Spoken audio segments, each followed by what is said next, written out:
Hello, hello, hello. It is me, your True Heel Phenom SP3, and this is the Pro Wrestling Spotlight presents Tru Heel Heat 68. This is our very special WrestleMania 36 reactions episode where we're really talking about everything from the WrestleMania that was just too big for just one night. Too big.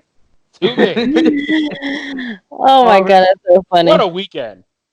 first, we got the lovely, the beautiful, the princess of all the True Hills, the bottle girl of the True Hills, Miss Krissi Luv. How you doing? Hello, hi everybody. World Yes, For thank you. life, for Just like John life. Cena, And then we got the Titans addict, the resident True Heel alcoholic Tighten himself, up.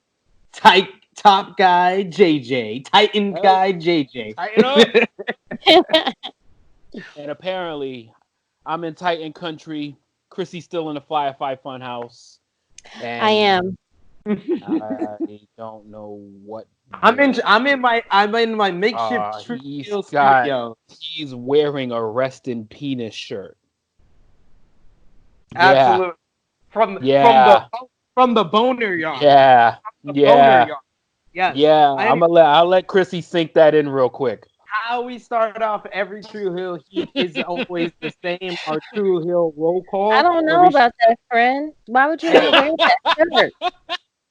Nah, I knew nothing. And you're a dad now, so you can't be wearing that type of shirts. People gonna be like, "What? You can wear that to the PTA meeting, friend." I remember right. He got that shirt.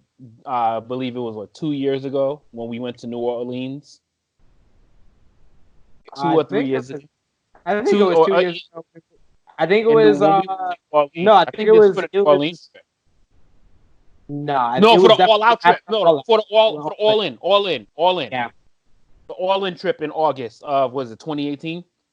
I think so. All right. Yeah. So we start off every True Heel Heat the same, our True Heel roll call, shouting out everybody that's supporting us on Facebook, on Twitter, on the YouTube channel, as well as Instagram. Our True Heel Trinity is our top three conversation starters from our True Heels group page. It's the same from last week. Coming in at number 3, the New Japan aficionado, James Wims. Coming in at number 2, the host of the Romeo Report, Romeo Anthony Colon. And coming in at number 1, the Negro Buck, Nick Jackson. The True Heels that we got to shout out, Ashton Atkins, Samuel Whedon, Kareem Smith, Alexander Joseph Pratt, and Des Cook. YouTube subscribers, we got a couple of new subscribers, as well as people that's been commenting on a bunch of our videos. New subscribers, Hammerman Des, as well as Dirty Heels, and our good friend Tom has been commenting on a couple of our newer videos. We thank you all, and a shout out to Richie Moon from Kayfabe Ave for joining me.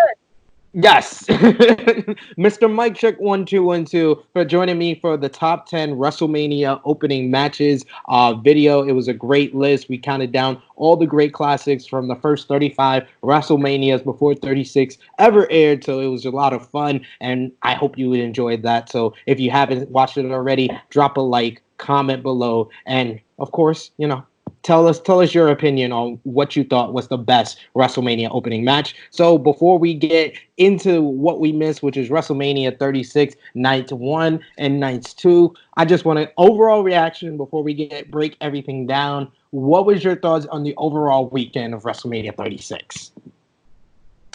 I preferred Night 2 than 1.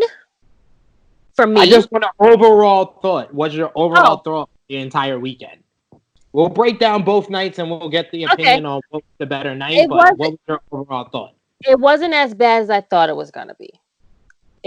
It wasn't great, but it wasn't bad neither. So I think it got a good.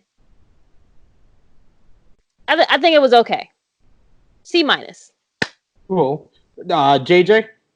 I think so first of all, before I get into other reactions that I really need a minute to get into, I would like to thank honestly the WWE for that, because they gave us a pretty unique weekend.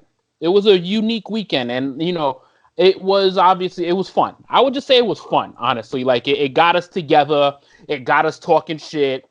with everything going on, we literally forgot what was going on in the world for about 7 hours. And everyone had like to really own commend them for that. Like, it wasn't the greatest show, it wasn't the best show, but it gave us a much, much needed distraction. And I think they did a damn good job at that. I think they did a really good job at distracting our minds for the weekend, which was fucking amazing. So I would love to really like acknowledge that and be really grateful that they did put on a show, because everything else is not happening right now. But overall, I had fun. It was actually fun.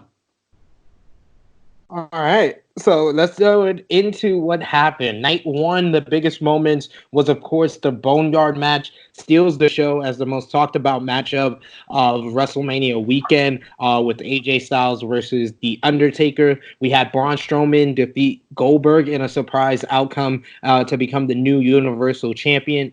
John Morrison defeated Jimmy Uso as well as Kofi Kingston to win a very fun ladder match for the SmackDown Tag Team titles. This was the change after Miz was sick. We had Becky Lynch squeak by Shayna Baszler to defend the Raw Women's Championship. Bliss Cross Applesauce, your new women's tag team champions, defeating the Kabuki Warriors, and Kevin Owens with a New Jack tribute dive off the WrestleMania sign, getting his WrestleMania moment, defeating Seth Rollins with the stunt. What was your your number one biggest moment from WrestleMania 36 night one, Krissi Luv? Dang. I guess Kevin Owens finally getting his moment. I had like, if I have to pick a moment, one, I would pick that, because he's been trying to get his WrestleMania moment for the longest, and he succeeded. And he gave us, even if we didn't have a crowd, he said, "I'm going to give you something. I'm going to give you a show," and that's what he did. Nice. What about you, top guy JJ? I mean, honorable mention. I would say honorable mention for somebody that has been buried for a while, which is Braun Strowman. For him to finally get his apex, even though the circumstances was kind of substituted, he finally got it. But honestly, to me, the highlight was for night one, and was the fun we got out of the Boneyard match. Like, it was so fun. Like, it was such a fun match. And I was saying it, we were all bugging out from it. Like, it wasn't a wrestling match. It wasn't something that you grade on a wrestling scale. It was so fun. And that was something that I was not expecting that match to deliver. I wasn't expecting it to be that much of a spectacle. And it was fucking fun. And the fact that was, to me, probably my favorite moment of the weekend. Now, was it the best? Is arguable, but that was my favorite moment of the entire weekend. Just the fun that we all had with that fucking match. The Boneyard, to me, was like the weekend stealer. They should thank Jeff Hardy for all of this. No, Matt Hardy, you mean? Well, Matt Hardy definitely deserves some credit for bringing cinematic wrestling to the mainstream.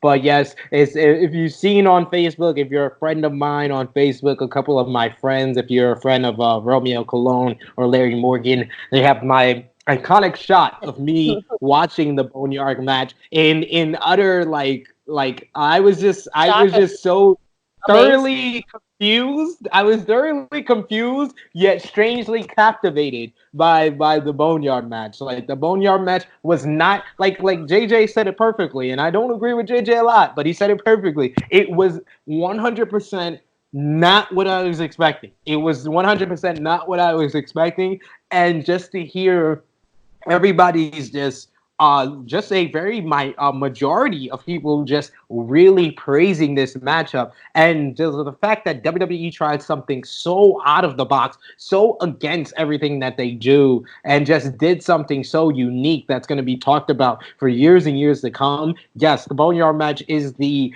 by far the match of the weekend. It's the match that's going to be talked about from WrestleMania 36, and the fact that The Undertaker, after all these years, ever since the streak ended ended, his false retirement, everything I said about him for the first 67 episodes of Tru Heel Heat, I can say The Undertaker had the most talked about, the most famous, the best match of WrestleMania 36 weekend. There were so many things to like about that. The production was amazing. The over-the-top spectacle of it all. The entrance of The Undertaker on the motorcycle with Metallica playing him over. The humor of AJ Styles and their freaking putties from the Power Ranger druids.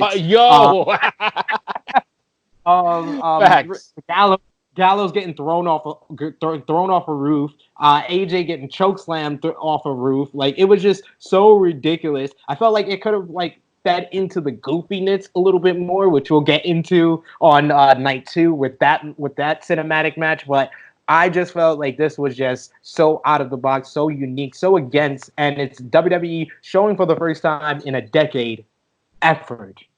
They actually tried to give us something different, to give us something that we would talk about, and I want to thank WWE for doing that. And I thank them, like Top Guy JJ said at the start, I thank them for giving us a very fun 8-hour distraction over 2 nights. Thank you for 2 4-hour shows and not 1 8-hour show, because I, by far, like you guys said, you guys kind of put it all together. That was the biggest surprise to me, is that I much prefer 2 4-hour shows over 1 8-hour show. So if WrestleMania is going to be 2 nights going further, I don't mind it. I don't even mind you guys putting that hokey, it's just too big for 1 night, that catchphrase on it. Just give us 2 nights of that over 1 8-hour show, please. But the other highlight, that does make sense. It does. It just does. I mean, it's going to hurt the other independent promotions that kind of work around WrestleMania weekend. It will do that. And they're not sure of how it would work as well as revenue. Can they sell out 2 shows in a stadium? But I just feel like it's better for us watching at home. It's better for the people that go to the stadium as well. And it's better on them to kind of spread it out and kind of evenly divide over 2 days, just in my opinion. The ladder match, I just feel like just deserves a lot of credit as my honorable mention as the biggest moment of the weekend, because those guys went out there and just put on quite the performance for nobody. I've never seen the type of spots, the walk rope into the Spanish fly by Morrison, just some of the bumps they took on ladders, some of the dives they did off the top. It was just like, sometimes you're like, what are they doing it for? Because it's in front of nobody, but they're doing it to give us that type of entertainment, and that was one of the better. I never understood that statement. I never understood it. I was like, what the? Like seriously? This is their pinnacle. This is their biggest night of the year, and they're getting to execute it. So it doesn't matter if there was 2 people there. It like the truest saying, when there's so many wrestlers that came out there and cut those promos back in the day, which it doesn't matter if there's 10 people, if there's 20,000 people, if there's 80,000 people. Like, they have genuinely showed us that it didn't matter for that night. They went all out. They pulled out all the stops. They did all their special bumps, and fuck, like that match was, that match was really, really good. And in my opinion, that was probably the best finish of the weekend. Like, people might argue and dispute that, but like, just the fact that all of a sudden you see them and then all of a sudden the belts just were gone. Like, the belt, and they're both holding, like, and I got both teams on my fantasy roster, and I was like, you gotta be fucking kidding me. Like, he took the belt from both of them, and it was like you was not expecting to see that. There was just things that this weekend really brought us some stuff that we weren't expecting, and that's why I felt so thankful. And there's gonna be a part that I get into in night 2 when we get to night 2. What would you guys say was the biggest disappointment from night 1? In my opinion, I would have to say it was Becky versus Shayna.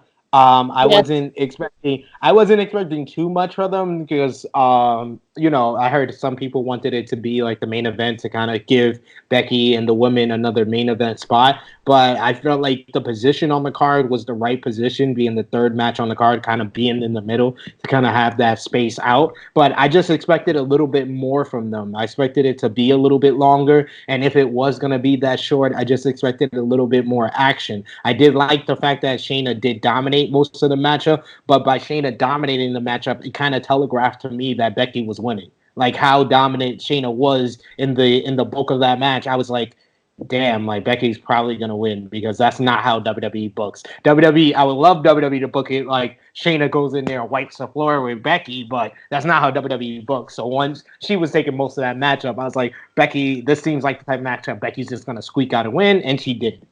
So what was your thoughts? Yeah, I was just very disappointed in that match.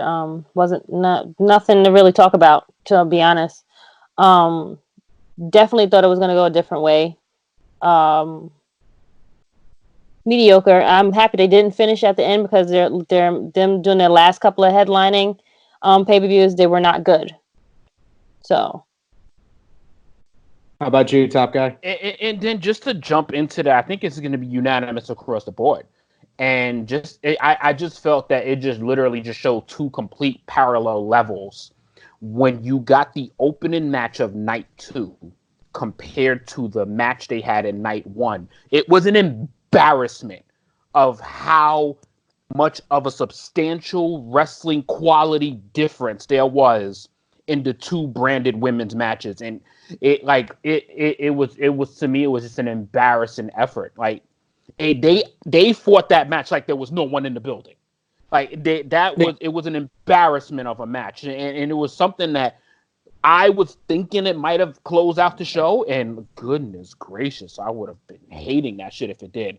And it just really just it just kind of puts that monarch of really like, can we just get the title off this woman already? Because she's not. There's nothing that she's just not doing anything for that title at this point except walking out with her logo.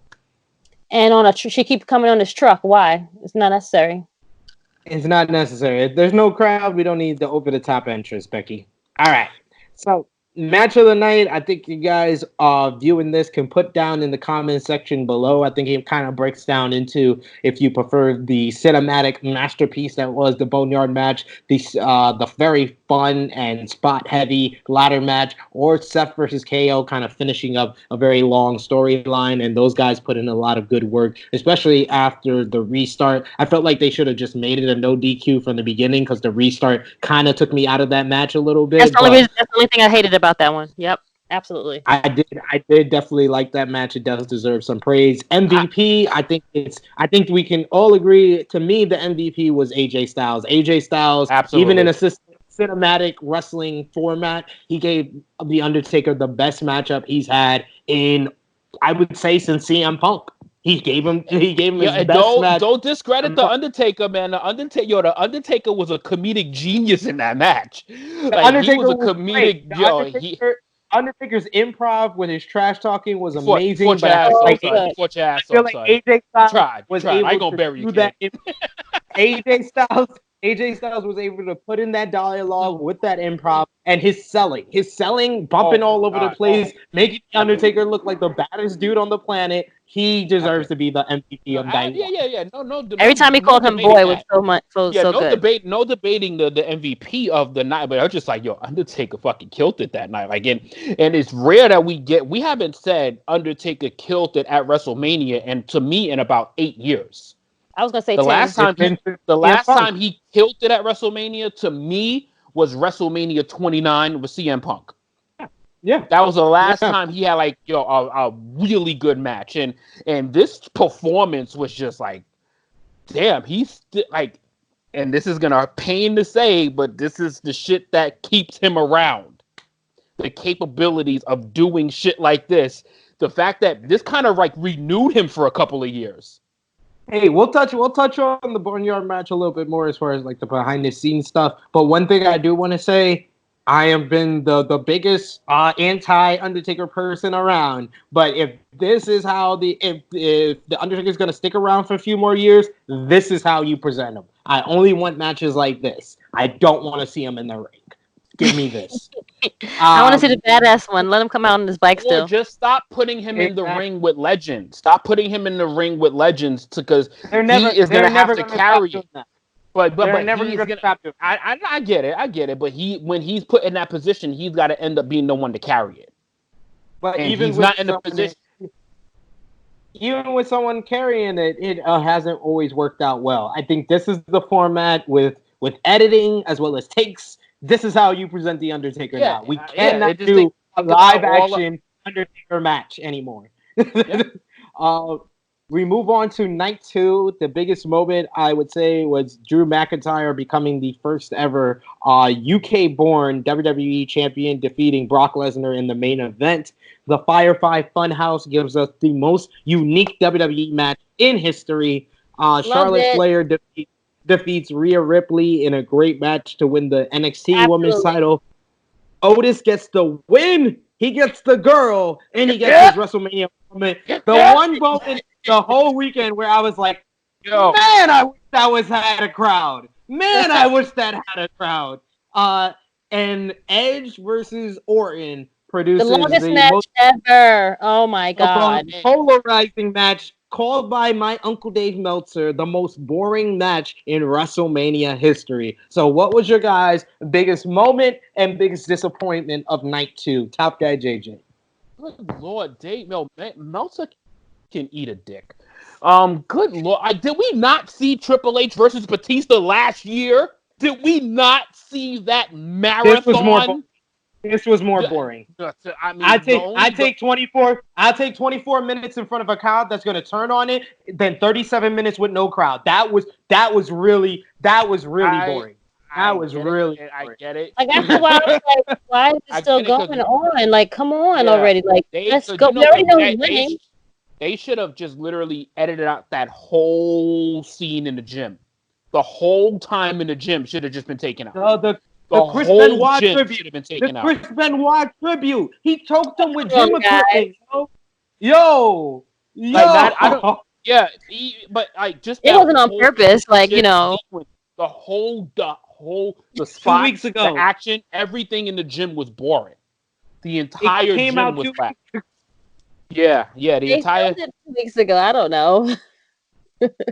So just a. Highlights about, and I just want to kind of give a quick honorable thing to what you mentioned with I think the KO and Seth Rollins match back to night 1 that was built for a crowd. To have the restart and to have that was built to have an audience to get pumped back into the match. Mm-hmm. I just think that they just obviously had no response to it, so that it just kind of fell flat, the restart. So as far as night 2, I mean, are we talking about the Funhouse match yet, or are we just talking about in general? What was your biggest highlight? What was your biggest disappointment? Biggest highlight to me was just the execution of that. Like, to me personally, the opening match. It's like Charlotte and Rhea Ripley fucking killed it.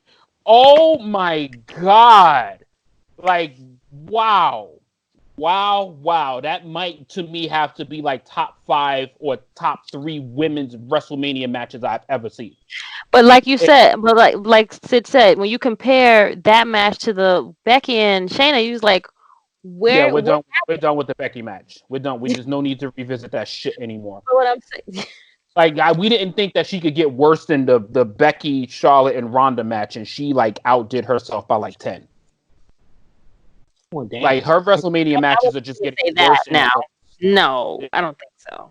That shit was worse than that match last year. This proves that Charlotte's the greatest, and she will performance by Charlotte and Rhea Ripley, because Rhea Ripley performed her ass off. Like that was an amazing. Like I was so happy that match went almost a half hour. Like that was a thing of fucking beauty. That was my highlight. That should have been the long match and not the edge match. That should have been the longest match. Yeah, that was like 20 minutes. That was like 20. It was close to 20 minutes. I don't even think it hit 20 minutes. It just felt. I got the time here. I could tell you guys. But continue going. I'll just look it up. Unless I'm missing something. It just felt like a more of a full story that felt longer than it really was. But I felt like it could have went a little bit longer. Honestly, Rhea and Charlotte. Incredible match. That was my highlight wrestling wise. Seeing that, and just the highlight. That was for me to highlight. It took me like 3 days up until to the time we got on air to process the Firefly Funhouse match. So that was something that, like, to me, I said it right away, was like, I just cannot stand the WWE's handling of him, because he is such a fucking genius. Like, Bray Wyatt is a wrestling genius, and he is just not, he's not serving it right over there. But we'll get into that. Low light was the main event. I'm sorry, like, the main event to me was, and there's a reason why they added to the shit on Raw the next night. The main event was, like, you don't do a WrestleMania, the biggest show of the year, like that. I'm just sorry. You don't end WrestleMania with a 4-minute main event. Like, it felt there was something missing. It shouldn't have main event. Charlotte and Rhea went 20 minutes, 20 seconds. I mean, right by 15, 20 seconds. That's not a big deal. It just felt like it was that. It felt like that. Longer. But it felt like it. But it was well deserved. All the time they had was well deserved. They deserved even more. And yeah, my low light was the main event. It was literally the main event. Like, I was extremely disappointed with the main event. Like, Brock Lesnar literally, obviously with the after story, clearly looked like he performed like he didn't give a fuck about the night. Brock sold the hell out of. I felt like he sold the hell out of for Drew, put him over. All right, but all right. So I get it if you put that same match 2 spots before the main event closes, but that is not supposed to close out WrestleMania. What should have closed out WrestleMania? The Firefly Funhouse. Absolutely, I agree. It should have just left you like, what the fuck did I just watch? And the show's over. Yep. Like, that should have just left you like. Hold on. I disagree with because I need to figure this shit out. Over Drew. I disagree with you being disappointed over Drew and Brock, but I do agree that probably the Firefly Funhouse would have been a stronger close to the show. Okay, so this is what I wanted to get into with that. I said the main event was fucking trash because it was the main event. Take that same match and just move it. The same setup, the same structure, just move it. That shouldn't have closed the night. It was too quick. That's not how you ever end WrestleMania, with just something that sudden. Like, you sold a couple of suplexes, you sold an F5 or 2, and then Brock sells to him, the night's over. Like, it was so non-WrestleMania. Like, there's a tradition for this goddamn show. And that shit just missed the mark all the way to me. Move that same match, because Goldberg and Brock did the same shit 2 years prior. It didn't main event the show, and it felt awesome because it was a 5-minute interjection, and then they moved on with the rest of the show. It shouldn't have closed the night out. That's why I had the problem with the match. Krissi Luv, what was your thoughts on night 2? Your biggest highlight and low light from night 2? I love night 2. I think night 2 was the best out of both nights. Low was definitely Edge and Randy. High was the Funhouse. Okay. What was your reasoning for you liking the Firefly Funhouse? Because it was nothing that I thought was nothing that I expected. I didn't know what to expect, and it was just pure genius. It was hilarious. It was everything. I was like, and I wished it would have closed the show, because just like how they ended the first night with a bang, that was the bang that it needed to end the night. So like he said, move the Brock match right before it, and it could have just like all go out. Right. Mm-hmm. It would have been great. My whole problem was the placement of the match. I didn't have a problem with the match. I just had a problem with the placement of the match. Yeah. I would say my honorable mention for a highlight would be Charlotte versus Rhea Ripley. I think they put on the best pure wrestling matchup of the entire weekend. That was the match of the weekend. Yeah, that was the actual match of the weekend. My highlight of the whole show is definitely the Firefly Funhouse. It was just so multi-layered, so some of the best piece of storytelling WWE ever has given us. It's hell for me as a person that does match ratings. I couldn't really rate it as a match because it's a dud match. Because How did you rate it as a match? It wasn't a match. It was a story. It wasn't. But they called it a match. It called it a match. So I know, because there was a finish, there was a pinfall. They didn't call it that was my issue with the Boneyard match. That's not a match. That's the Boneyard of Destruction. Just call it that. That's what Matt Hardy differentiated all his cinematic wrestling match. He didn't call any of them matches. It's Final Deletion, Delete or Decay, Delete or Destruction. Like he called it all those things because it's not a match. Like Boneyard of Destruction, Firefly Funhouse Experience. You call it those two things, and then we can take it as a piece of storytelling that you're taking and you're making something different. You call it a match, and then I have to rate it as a match. And the Firefly Funhouse is not a match. It's maybe one or two moves in the whole freaking thing. John Cena gets no offense on Bray Wyatt. It's just a mind fuck. It's like an LSD trip for the WWE creative, and but I just loved it. It's just everything that I wanted out of it. I got it, and it's much better than it would have been if it was a regular wrestling match. So that's why I enjoyed it. I think Calvin was the one that said he wasn't even on shrooms when he was on shrooms. Did he feel like he just took shrooms? So I mean, are we able to dive into this match for a couple of minutes, because I think we need to give our perspectives on what this match was. Well, we can get into it more when we get into the top news. My low light from night 2 was definitely Edge versus Randy Orton. That matchup was my matchup that I was most looking forward to going into the entire weekend. And around the 15-20 minute mark, I'm like, okay, this is good, but when is it going to end? Well, how are they going to end this? And the more I thought about how they were going to end this, it went on and on. And on and on, and the fact that it went as long as to become the second longest matchup in WrestleMania history, and the number one matchup was a matchup that we all knew was going to be 60 minutes going in, the original Iron Man match between Bret Hart and Shawn Michaels. And if you watch that with adult eyes, that match is pretty boring. I had to tell somebody, like, oh, that's my favorite match of all time. I love that Edge versus Orton match. No wonder you do, because that shit is boring. You're still watching that with rose-colored glasses, and I had to make someone admit. I had to make someone admit that when you watch this Edge versus Orton, if you did enjoy it, honestly, you did enjoy it because you're watching it with rose-colored glasses. You're happy that Edge is able to perform, which I was too. And I had to come to that realization because by the end of it, I was like, okay, the ending was good. I liked it. I clapped for them. I liked it. Okay. Then I rewatched it and I was like, yeah, you could cut out a whole 20 minutes of this and it's a lot better story. It's a lot tighter of a story and it's a lot better of a match. But 37 minutes with no fans, an empty arena, last man standing match is ridiculous. And that's the low light of the entire weekend in my eyes. Absolutely. Agreed. I mean, I listen, I would think that's a little harsh on them. I think that's just basically WWE's production team.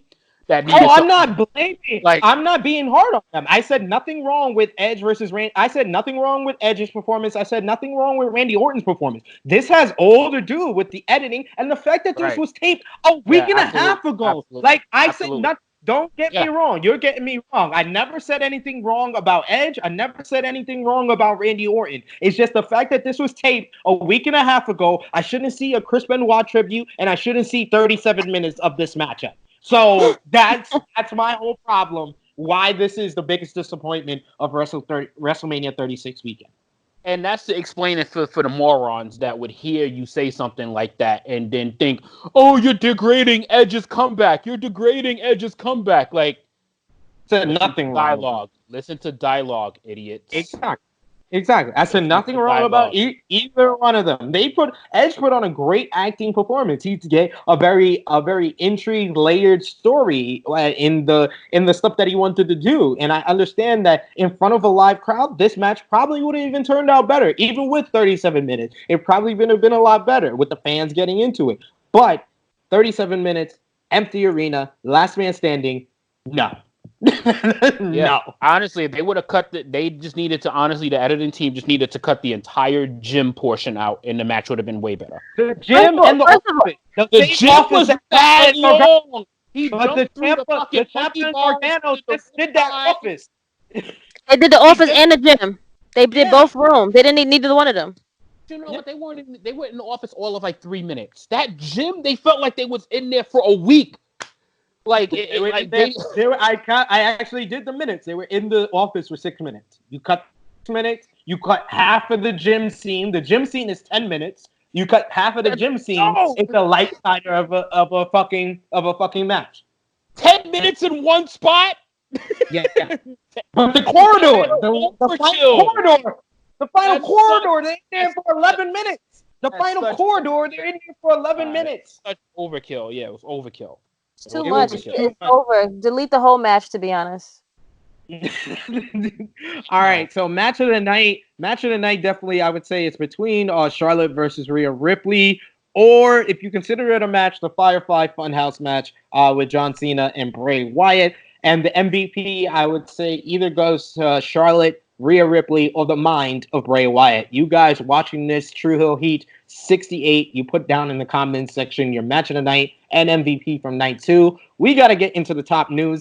Top news coming out of WrestleMania weekend is a lot of that behind-the-scenes notes in regards to the taping of all these WrestleMania cinematic matches. Woke Culture and Wrestling Observer Radio have released notes regarding the filming of both the Boneyard match and the Firefly Funhouse match from this weekend's WrestleMania 36.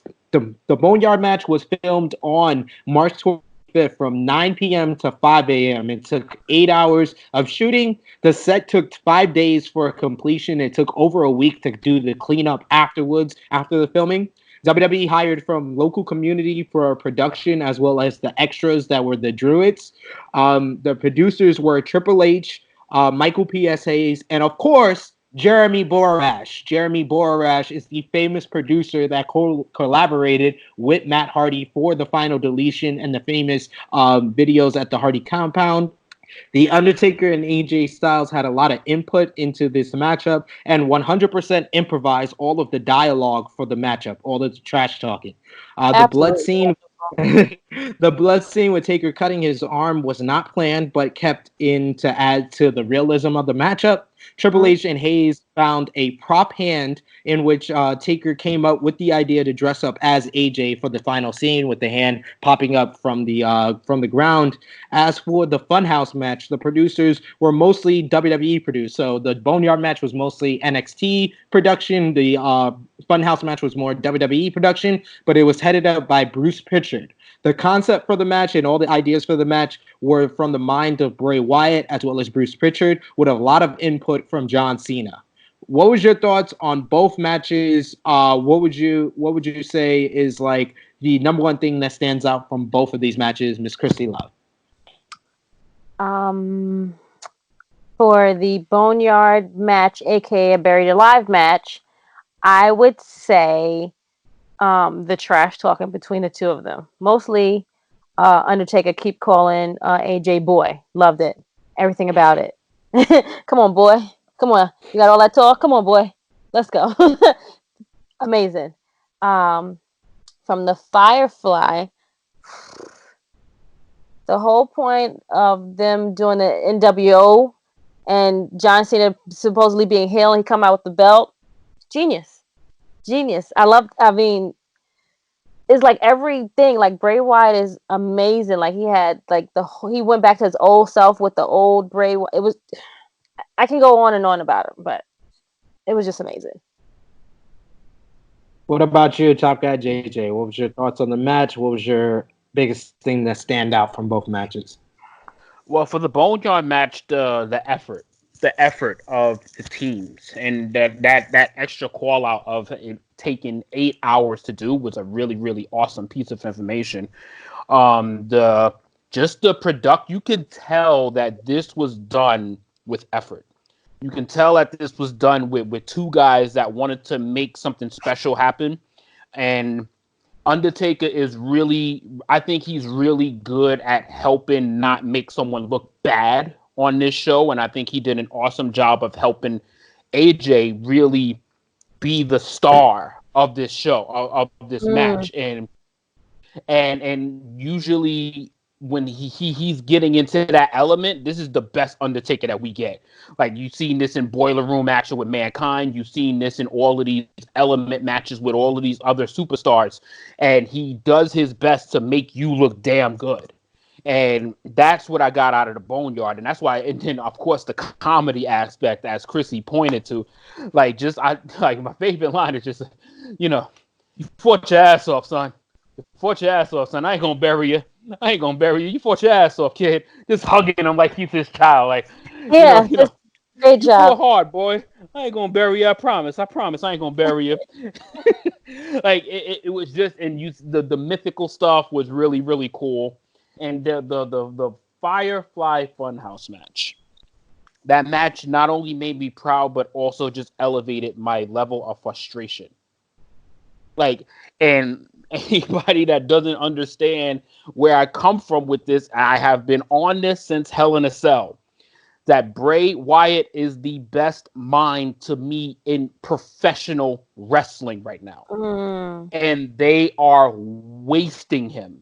Like, because the WWE has their way of having to have their input on something instead of just letting it be and let him rock and let him play out these stories with his imaginary mind, but they got to put their spark on it and just do shit over the top and then realize that this shit just happened 2 months ago. Like, this is why I was pissed off at Hell in a Cell. This is why I was like, all right, the eulogy happened when he lost to Goldberg, and then now he looks super strong here again. And then now it's like, what are you going to feed off after this? Like, his mind is unlimited. Like, the fact that you were able to think about all of his failures, bring all of that to video into life. You brought up his ruthless aggression failure. You brought up his marriage failure. You brought up his failure to become a heel. You brought his fear out of becoming a heel. You put all of this into light and you put it on camera. This was Bray fucking Wyatt. This was Bray Wyatt. His mind is something that you try to compute and say with words, and he fucking just does it. He is magical. I would have liked. Go ahead. I'm sorry. I would have liked to be at the production table when they're pitching this to him. I want to be at the production table hearing Bray Wyatt go into detail about it. That's what I'm saying. Like, just hearing how he would deliver this stuff, like, I don't think people understand why. People think that if I'm frustrated with the situation, I'm frustrated with the situation with Bray because he is the smartest wrestling mind I have ever seen, and they're not utilizing it. Facts. And it kills me. It fucking kills me. And that went on full display with the Firefly Funhouse. Like, there's not a person alive that could have fucking did that shit. Not a person alive. I think that WWE, I'm sorry to interrupt, but I think that WWE just could have done a better job in explaining his loss to Goldberg. I feel like you, like a lot of fans, no offense to you, just were very quick to react to that outcome, whereas Bray Wyatt is such a unique wrestling mind. With his words, he could have explained that loss. If you notice, everyone that Bray has feuded with, he has basically transformed them or made them face their fears or turned them back into their original self or their best self. Whether it was Finn, he turned him back into the Prince, sent him back to NXT. Whether it was The Miz, he turned him back to a self-obsessed egomaniac. Whether it was Seth Rollins, who turned him into the Monday Night Messiah. But when it comes to Goldberg's the same. Goldberg's never changed. There's nothing to turn Goldberg back to, unless you're going to put him in a DeLorean and send him back to 1998. So by Bray, if he explained it in a promo, I allowed Goldberg to beat me for the Universal title because that was an anchor for me to do my real bidding, which is to put people back where they originally are supposed to be and to get rid of cancers from the WWE. And his next cancer was John Cena. I get it, but when you miss parts, and just put it back into perspective, which it puts over Bray, it makes his loss meaningless. And it allows for Goldberg to move on to his next feud. But that's the problem. Is when you miss major parts where you could feel these chapters up. You can't go from chapter 7 to chapter 10. You got to put the 8 and 9 in there. You got to put what happened in between there. You got to put a purpose there. You can't just skip this shit. And that's what they tend to just skip stuff like we won't remember that the last thing just happened. So this is like, we knew the Goldberg thing was for money. We knew it was for business, but at the same time, we are trying to put our brain stocks into a character that we can believe and actually spend money on, follow, and really make the number one product of the company. But when you just throw these curveballs with no explanation involved, it ruins the progress of the person you're trying to make the featured guy.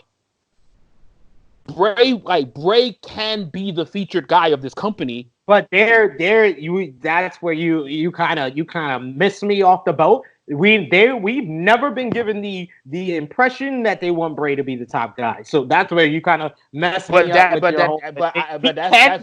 But we've never gotten the impression that WWE sees him as that. So the thing that I got with the whole Bray Wyatt thing is that, all right, so they've invested a brand, they've invested a look, they've put so much stock and money into this character. They have done a ton to push him, to make him look something special, like a special attraction. It can't be the same status quo typical guy. And I think this is the same problem that these other stars that they didn't have their envision on, because like how they had their envision on Roman Reigns, they had their envision on John Cena. That's the same issue that somebody like CM Punk had, that was clearly their star, but they just didn't believe it. They didn't make us believe that they invested all the way in him. This is the same issue that Bray Wyatt is having. He's clearly the best thing in the fucking company. He's clearly the best thing there. He's the most entertaining. He's the smartest. He knows how to make any situation look like gold. But they have to focus on the Roman Reigns. They have to make sure that they give you 10 different variations of Seth Rollins. Like, it's them that is not seeing how good their talent is. Yeah, they're not seeing how good their own talent is at times. And so that's my argument. So my argument is not saying that this is what you're not saying is true, is that this is just what, like, you're asking. I'm a fan at the end of the day. I'm a fan of wrestling. And when I'm like, yo, this is the best thing on TV. The Fiend is the best thing on TV, and then they just find their ways for their fucking inputs to go and kill it. I'm just here to temper anyone being a fan as WWE. I just want you to have expectations and realize that the wants and the desires of us professional wrestling fans are not the same as Vincent Kennedy McMahon's. Right, but at the same time, is that that's not going to change my hopes as a fan. That's not going to change it. I'm not going to go insane, because it's like, at the end of the day, I understand the bullshit, but it's not going to stop my optimism. Because if you have no optimism as a wrestling fan, why the fuck are you watching to begin with? You just said the wrong thing. We're talking about the WWE. The WWE and wrestling. Listen, I grew up on it. I can't help. Like, first of all, I can't help it. I've been watching WWE. We gotta move on. One final question: do you see WWE making more cinematic matches in the future? Yes. Absolutely. They have to. Fucking help. I've been a fan of WWE since I'm 5 years old. What the fuck? you are now whatever years old now. It's time to temper yourself as a fan. You either get with the program or stop being a fan. WWE poised to such a goddamn villain. To continue filming with stay-at-home orders. WrestleVotes reports that WWE plans to film more TV, even with stay-at-home orders in place in Florida. The report comes as there is an air of uncertainty regarding what is going to happen, starting with SmackDown, as that is the next show that hasn't been taped yet. WWE taped tonight's, last night's Raw and Wednesday's NXT at the end of March when they did the WrestleMania tapings. But they was the extend of what they had taped going further. Furthermore, last night's Monday Night Raw was taped before WrestleMania 36. So no, It is not because the main event of WrestleMania 36 Night 2 was a disappointment that they filmed that stuff with Drew McIntyre and Big Show. It was the fact that they had no new footage for anything past WrestleMania outside of what was taped for Monday Night Raw last night. So they had to do something, and that's why they did Drew versus Big Show on last night's Raw. A report from over the weekend said WWE was hoping to tape SmackDown from a secret location. This report was also supported by Wrestling Observer, which reports that WWE plans to film Monday Night Raw live next week. What were your thoughts on WWE continuing to film with the stay-at-home orders in place and the risk to the performers? And do you think that it puts a bad light on WWE with the fact that AEW has decided to indefinitely shut down their filming? Top guy? This ain't surprising. Listen, Vince McMahon is as stubborn as a pit bull that needs food. Like, you are not going to stop that dog unless you chain it and you tell it and you literally chain it and hold it and hold it. If he sees food, you untie it. No matter how many times you say stop, he is going to run and get the food. Vince McMahon is a pit bull that sees money. He needs money. It's all he needs. And listen, if he is paying his performers, he wants it. He needs it. No, he needs it. Vince McMahon needs it. He needs to add to his $1 billion bank account. He needs it.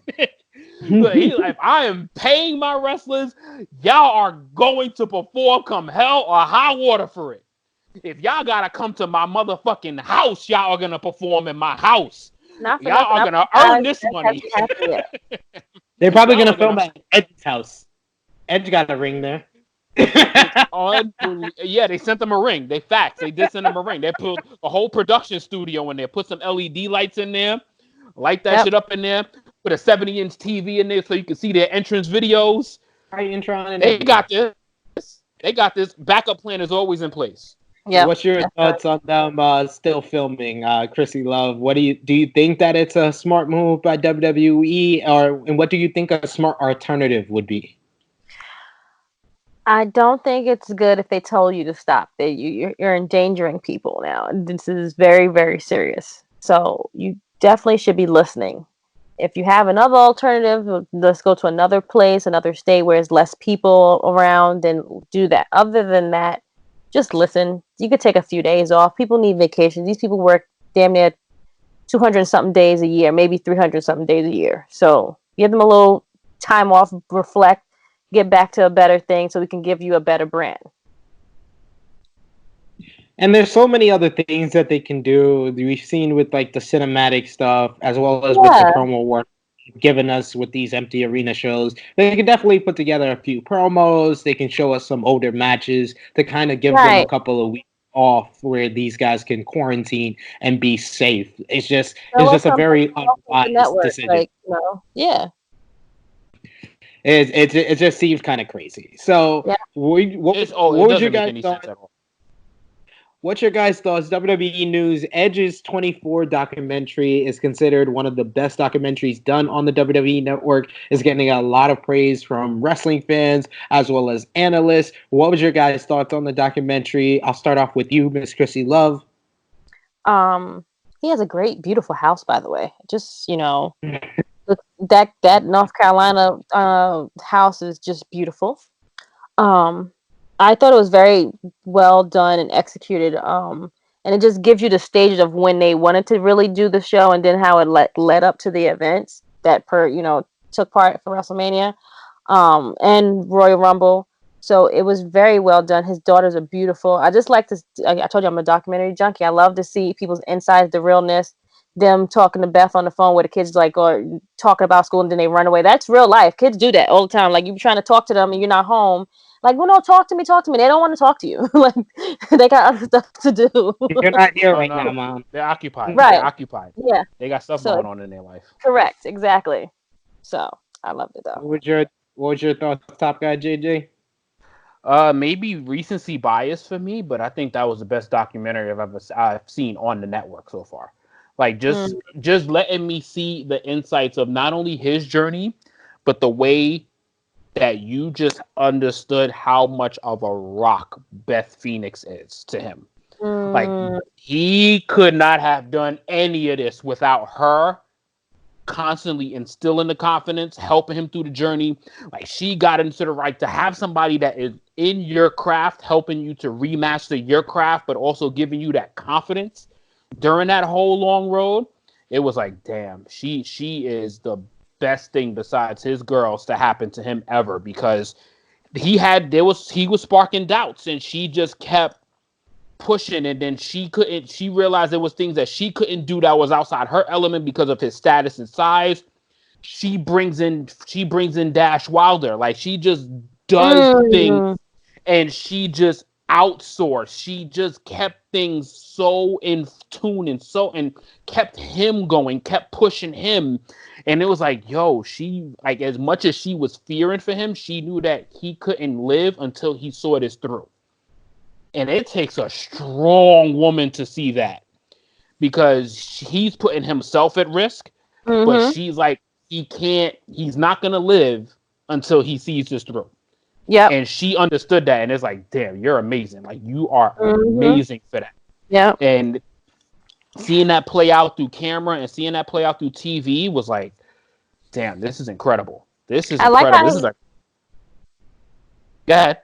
I liked how he touched base. I'm sorry to cut you off. I like how he touched base on, he was approached by other people. We already know who they are.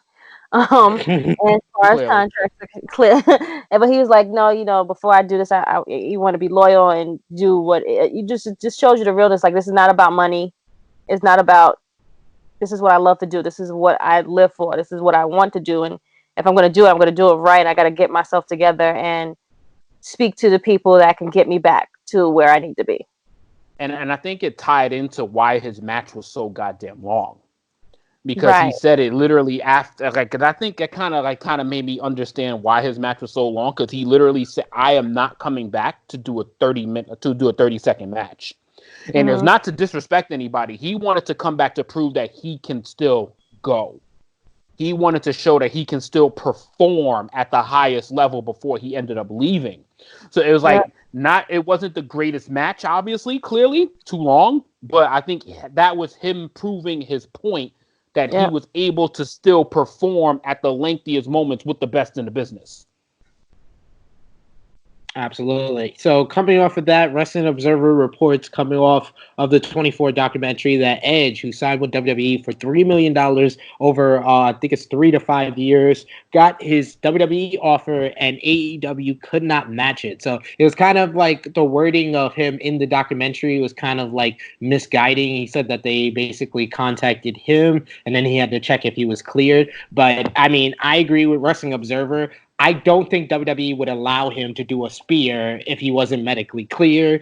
And also in the documentary, he made it seem like the spear was improvisation. And I'm like, no, it wasn't.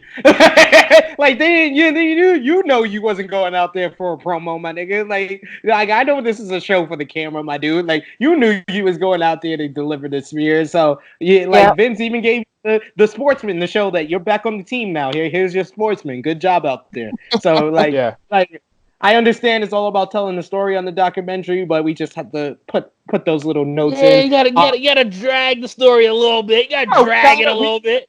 We don't gotta drag it. We gotta add the truth to it, because, like I said, it was almost this documentary was one of the most honest WWE documentaries they ever done. I say it's 99% honest, and that was the 1% that wasn't. So we just had to add it and make it 100%. So the WWE news that I think that we most are interested in is that there is reasoning behind the outcome to the opener of Night 2 of WrestleMania 36. Former NXT Women's Champion Rhea Ripley reportedly has had her work visa expire and has to return to Australia. She will be off WWE TV indefinitely until it is sorted. So what are your guys' thoughts on that?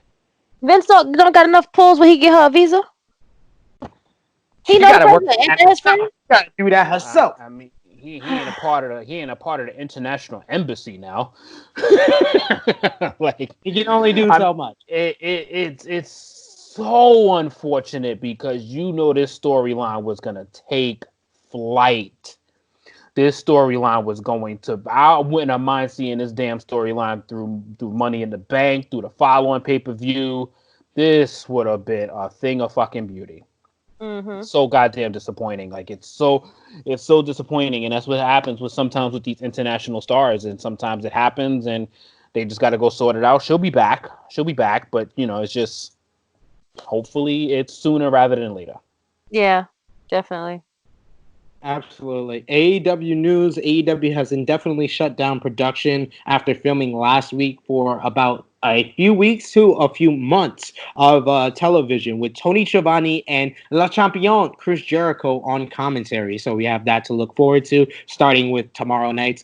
Well, if you're watching this on Wednesday for today's AEW Dynamite. Wait, can you clear that up real quick? How long is AEW shot for? Like, is it only for tomorrow, nothing beyond it, or? They are uncertain that it's pretty much a few weeks to a few months of television that they've taped. Wow. Oh, so they spent days in there. Yeah, they were there they taped on Thursday and Friday, both nights at QT Marshall's gym in Atlanta, Georgia, is their undisclosed location. There was also a note that somebody reportedly called the cops on them, and Georgia state officials were actually there to watch them filming, that they basically to make sure that they followed the protocol and were out of there at the scheduled time where they were having their stay-at-home order in Georgia. And AEW shit is real out here, yo. It's so real. And AEW has officially signed Anna Jay, who appeared on Dynamite last week, versus Shida. So finally, it's what's next. What's next is tonight's AEW Dynamite as well as WWE NXT. AEW Dynamite lineup is Cody versus Shawn Spears for the TNT Championship Tournament. This is a first round matchup. Kenny Omega will team up with Michael Nakazawa to verse the Best Friends. This is following up from the Omega Trent match last week.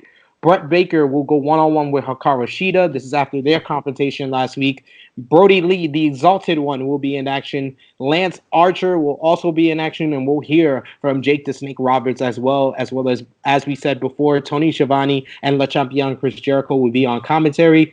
NXT, it is NXT mini takeover, as we're going to have a ladder match for the number one contender for the NXT Women's Championship.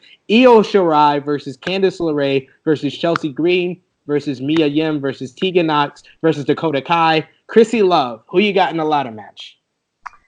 I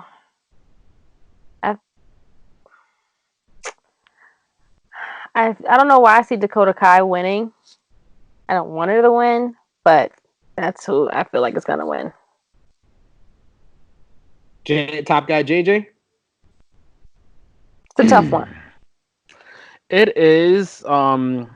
I see, since the champion right now is Charlotte, she's probably going to need a strong face to face, which I'm going to go with Tegan Nox. I think Tegan Nox is going to be her first challenger. Somebody obviously trying to, for Charlotte to really help establish that brand, because she's going to be, as I think we've seen, she's going to be performing in NXT for the foreseeable future. So I think Tegan Nox is her first opponent.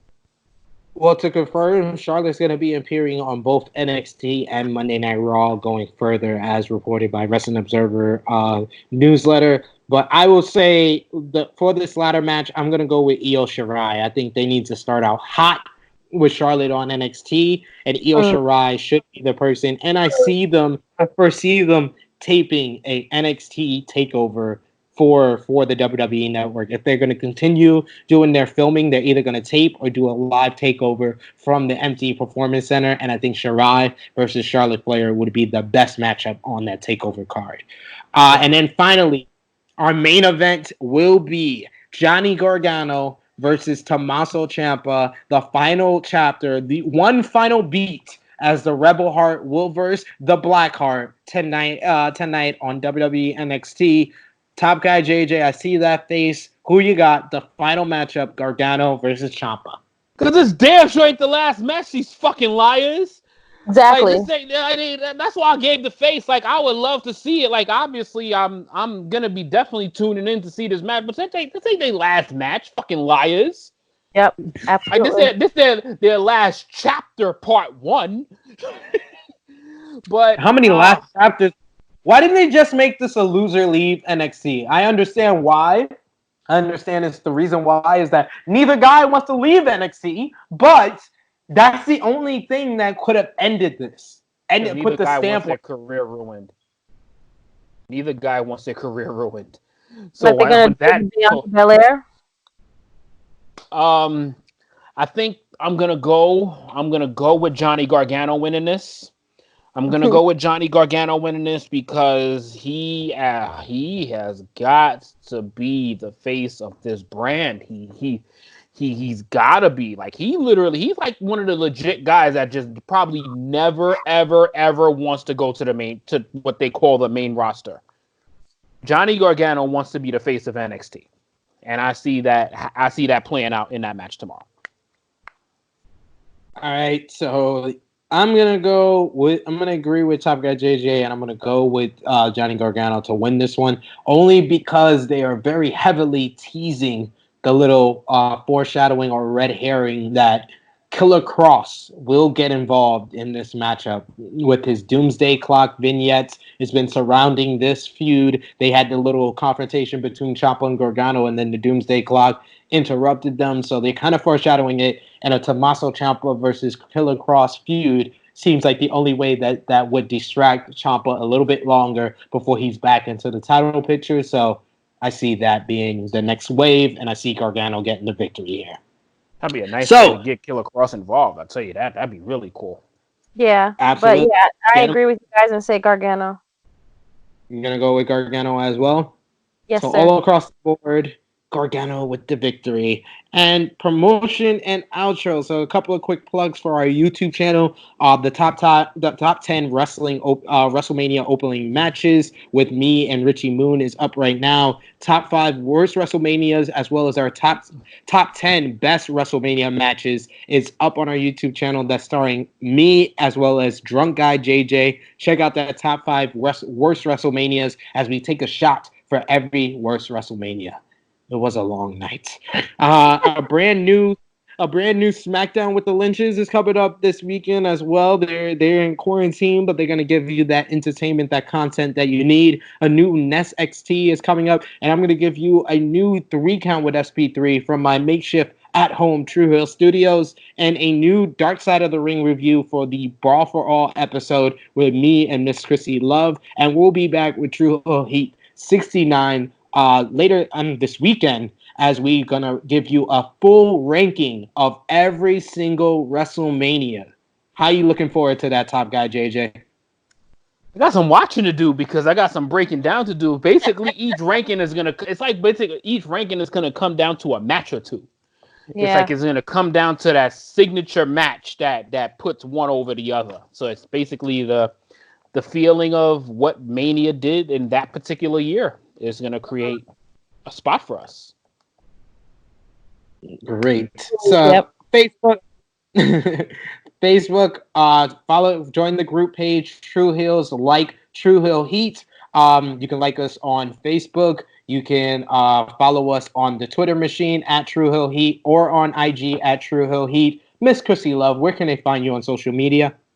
You can find me on Facebook, Twitter, IG, the sensational Miss Krissi Luv or Krissi Luv _ SmackDown with the Lynches on YouTube. And me on Instagram, Tru Heel _ Top Guy JJ. Facebook, I'm Justin Johnson. Oh my God, I literally just opened my Twitter like a week ago. So. Hey, so that's still in the works. So on the back for you. yeah. So until then, so we got some stuff to get into. Great.